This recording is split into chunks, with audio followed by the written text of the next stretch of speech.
Good afternoon, YTPC. Mark in Rhode Island here. Thought I'd come out today, as the title suggests, with something completely different. Not only the subject matter, but the point of view, too. So, what I wanted to come out and talk about briefly is nasal snuff. There's been a few videos out there recently. I know Uncle Phil's put a couple out. Paul Shalbetter has, of course, been doing a bunch of them lately, and there's been some interest in the topic on a couple of the live streams I've attended and some of the videos I've watched. So I thought I'd come out and put my 2 pennies in.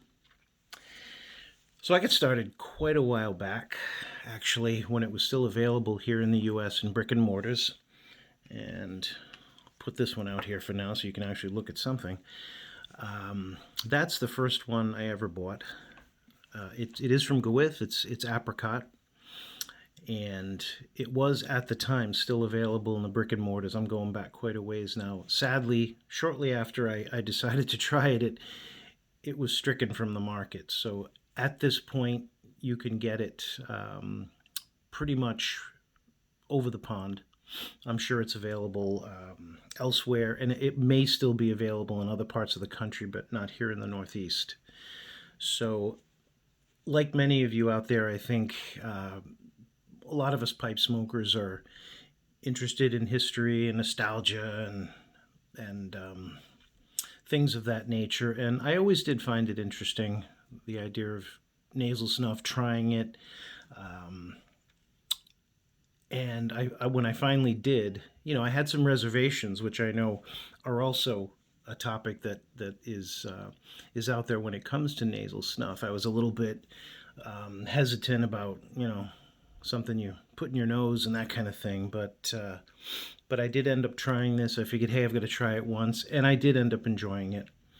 So it's something that like everything else, like pipe smoking, it takes a little bit of practice to get it just right. But the thing is about it, I found it's not something that you really inhale.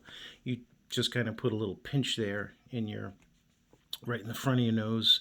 Of course, it's important not to inhale it too far. It goes down the back of your throat, and that's like drinking all the juice that comes out of your pipe stem. So that's definitely not what you want to do. But video was also prompted, coincidentally, by the fact that I did recently get this package in the mail over from Mr. Snuff over in the UK. I'd recommend them. Very good retailer. Another snuff that I've been trying right now is this one. I think Uncle Phil actually just did a video on that, and it's got a minty flavor. Some of the comparisons really with pipe smoking is you've got aromatic, I should say, or flavored snuff. You have you have just regular tobacco. For instance, like this one from Samuel Gwyth, it's just black coffee, they call it, but just English snuff. No flavor, and no menthol either, which also can sound a little crazy. But again, if you like aromatics, if you like non-aromatics, there's something for you. The aromatic idea doesn't really translate over from pipe tobacco as it does with snuff. In other words, if you don't like aromatics with pipe tobacco, then it doesn't mean you wouldn't like it with the snuff, because with the pipe tobacco, obviously there's the issue that it smells great maybe when it's sitting there in the tin or the bag, but you go to light it and other things happen that aren't so great with some tobaccos. But this is different. This, you just get a nice aroma with it, whether you like menthol or whether you like mint or any other flavors. They have just about everything you can think of. And one thing that also attracted me to it is I of course like the aroma of whatever pipe tobacco I'm smoking, or I should say that's one of the things that I look for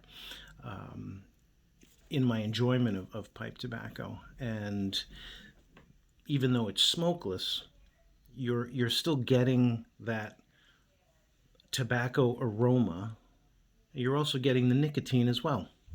And of course, these days we all know that we can't smoke a pipe wherever we want to. So, bar, restaurant, anywhere like that, having a box of this in your pocket can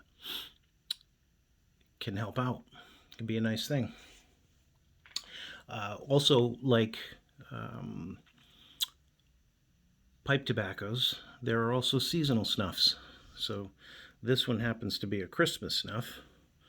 So there's that guy, and the same flavor notes you'd expect: cinnamon, nutmeg, clove, that kind of a thing. And again, you have your pick. Whiskey, that's a bit sweet. Here's a spearmint. This is a little bit different. It comes in a package like this. It's sweet and fruity type of thing. And I'm not going through all the names at this point.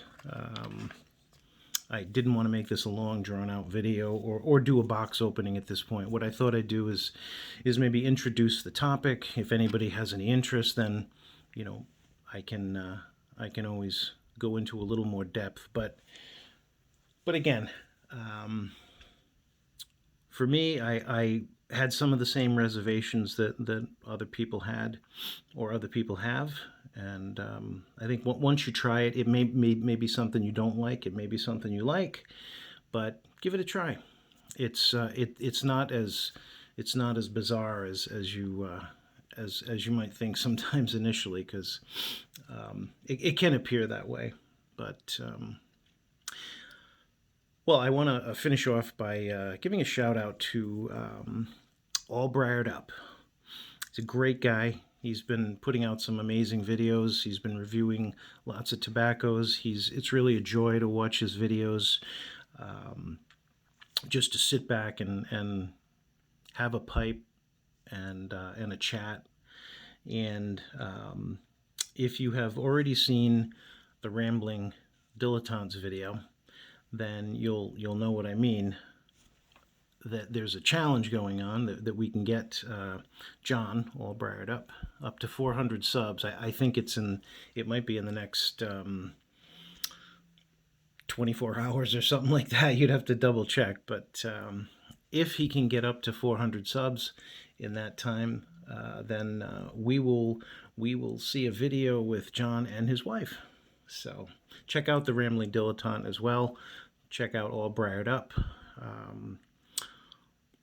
And hopefully this has been somewhat informative. I know it was a little quick, but again, just wanted to introduce the topic.